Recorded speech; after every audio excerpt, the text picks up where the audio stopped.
menyajikan drama yang membuat dagdikdukser di laga kontra Korea Selatan. Kepercayaan diri timnas Indonesia sedang berada di level terbaik. Kala Erick Thohir menghampiri ruang ganti pun, punggawa Garuda Muda dengan lantang menyatakan bahwa mereka akan mencetak sejarah. Sekumpulan pemuda yang bersemangat itu bertekad untuk menjuarai Piala Asia U23. Namun, tak ada jalan mulus untuk mencapai target itu. Skuad asuhan Sinteyong harus melewati laga sulit melawan Uzbekistan U23 terlebih dahulu.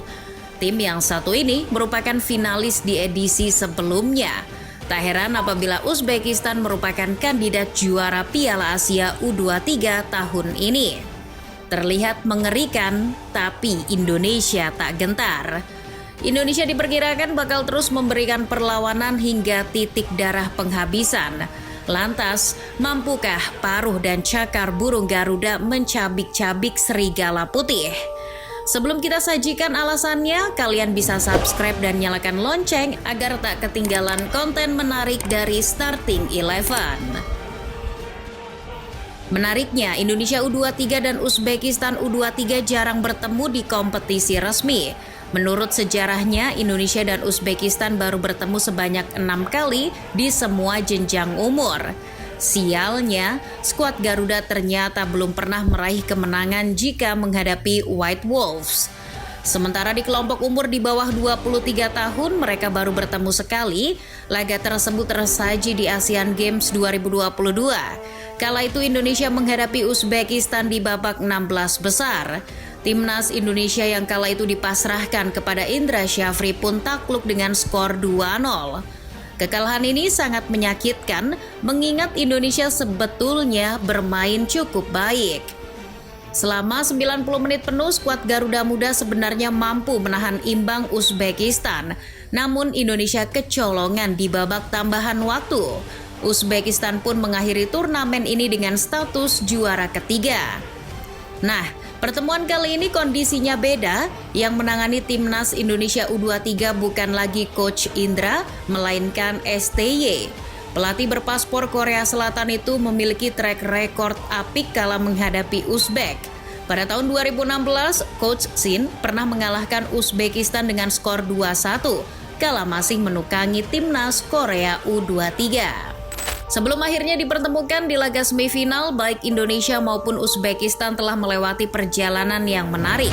Menjadi salah satu tim yang diunggulkan sejak awal turnamen, tim asuhan Timur Kapadze tergabung dalam grup D yang relatif mudah.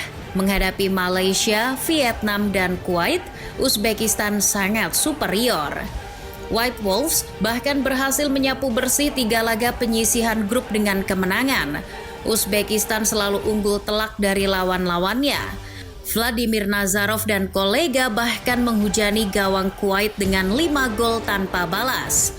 Uzbek lolos ke fase gugur dengan status juara grup D. Sementara di perempat final, Uzbekistan berhasil menaklukkan Arab Saudi dengan skor 2-0. Ini jadi hasil yang cukup mengejutkan, mengingat Arab Saudi merupakan juara bertahan Piala Asia U23. Laga tersebut jadi misi balas dendam yang sempurna. Mengingat Uzbekistan adalah tim yang dikalahkan Arab Saudi di final Piala Asia U23 tahun 2022. Hasil ini membuat Uzbekistan jadi tim yang belum terkalahkan dan belum kebobolan sebiji gol pun. Tapi, perjalanan Indonesia di Piala Asia U23 juga tak kalah membanggakan. Berbeda dengan Uzbekistan yang tergabung dalam grup mudah, Indonesia U23 justru tergabung dalam grup A yang sulit, mengingat adanya Australia, Jordan, dan Qatar selaku tim tuan rumah di situ. 2 diantaranya bahkan mencapai final di level senior kemarin. Setelah menelan kekalahan di laga kontroversial melawan Qatar, Indonesia berhasil menaklukkan Australia dengan skor 1-0 dan Jordan dengan skor mencolok 4-1. Ini jadi sebuah kebangkitan yang sangat epik. Mengumpulkan 6 poin, mereka lolos ke fase gugur dengan status runner-up grup A. Sebagai sebuah tim debutan, lolos ke perempat final jelas sebuah prestasi yang perlu dicatat oleh sejarah. Tapi, Indonesia tak dibiarkan berlama-lama merayakan kelolosan. Korea Selatan jadi lawan berikutnya di perempat final. Menjadi tim yang tak diunggulkan, Indonesia justru memberikan kejutan. Bersua Korea, Indonesia menunjukkan mental pejuang.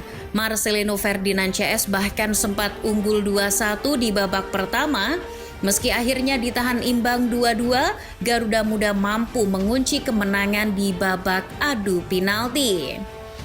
Namun ketika nama Uzbekistan yang muncul sebagai lawan Indonesia di semifinal, catatan rekornya membuat beberapa orang mulai khawatir. Seperti yang sudah disampaikan tadi, Uzbekistan masih mengantongi statistik sempurna jelang duel melawan Indonesia. Tapi menghadapi tim dengan catatan apik bukan suatu hal baru bagi Indonesia. Statistik yang hampir sama juga dimiliki oleh Korea Selatan. Tapi kalian tahu sendiri bagaimana hasilnya. Indonesia tetap bisa mengalahkan negeri gingseng. Sebelum melawan Indonesia, Korea juga belum kebobolan sebiji gol pun. Tapi pas lawan King Indo, Korsel langsung kebobolan 2 kali. Tapi Indonesia kan belum pernah menang lawan Uzbekistan. Tenang, sebelumnya Indonesia juga tercatat belum pernah menang dari Korea Selatan. Tapi Rafael Strike CS langsung mematahkan tren buruk tersebut di Piala Asia U23. Hal serupa pun bisa saja terjadi kala menghadapi Uzbekistan. Tak hanya menjadi kemenangan perdana, Indonesia juga memutus rekor Korea Selatan yang tak pernah absen dari Olimpiade selama 40 tahun terakhir. Maka dari itu, mau sesempurna apapun statistik yang dimiliki Uzbekistan, Indonesia diyakini mampu memutusnya. Apalagi pertandingan antara Indonesia dan Uzbekistan akan dimainkan di Abdullah bin Khalifa Stadium. Venue yang dipercaya selalu membawa keberuntungan bagi timnas Indonesia. Sejauh ini sudah ada 4 kemenangan yang diraih Indonesia di Abdullah bin Khalifa Stadium.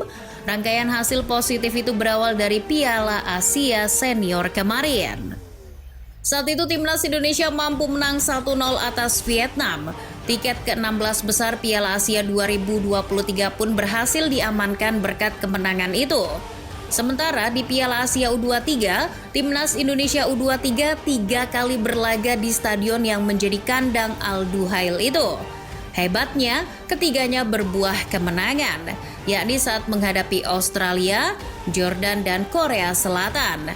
Uzbekistan pun diprediksi bakal jadi korban selanjutnya.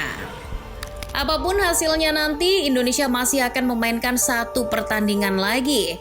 Bedanya kalau menang lawan Uzbekistan, mereka akan main di final. Kalau kalah, ya main di perebutan juara ketiga. Dengan begitu, setelah babak semifinal, ada 2 kemungkinan lawan yang akan dihadapi antara Jepang atau Irak. Keduanya merupakan tim yang diunggulkan dalam edisi kali ini. Irak yang sepak bolanya sedang berkembang pesat bahkan datang dengan status juara bertahan WAFF U23 tahun 2023. Tapi perjalanannya di Piala Asia U23 tak begitu istimewa. Irak justru susah payah untuk menjadi juara grup C. Di laga pembuka, singa Mesopotamia harus menelan kekalahan 0-2 dari Thailand. Ini membuat asa mereka sempat redup. Akan tetapi kemenangan di 2 laga terakhir memastikan posisi puncak klasemen grup C jadi milik tim asuhan Radi Senaisil. Irak unggul head-to-head atas Arab Saudi, sementara di perempat final mereka cuma bisa menang 1-0 atas Vietnam. Irak merupakan tim yang mengusung permainan efektif. Penguasaan bola bukan hal penting bagi mereka, itu dibuktikan dari laga melawan Arab Saudi kemarin. Irak mampu melepaskan 12 tembakan, 5 diantaranya on target walau hanya memiliki 37% penguasaan bola. Jepang juga jadi lawan yang patut diwaspadai oleh Indonesia.